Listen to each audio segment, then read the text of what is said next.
Good morning, Monday morning. Popped lines on this house Friday. Started it Friday. It's gonna have a pool house, and it's also gonna have a breezeway connecting the pool house.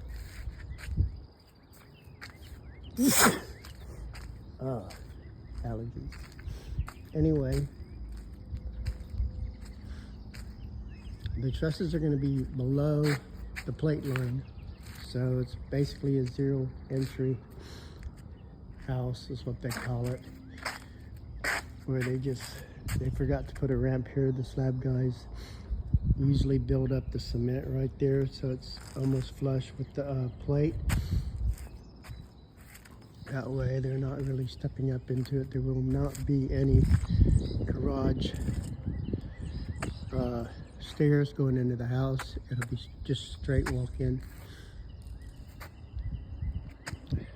2 safe rooms, one over there and one underneath this slab.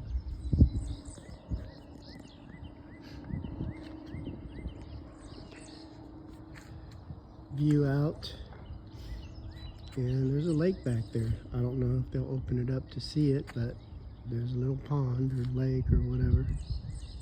Anyway, this is it.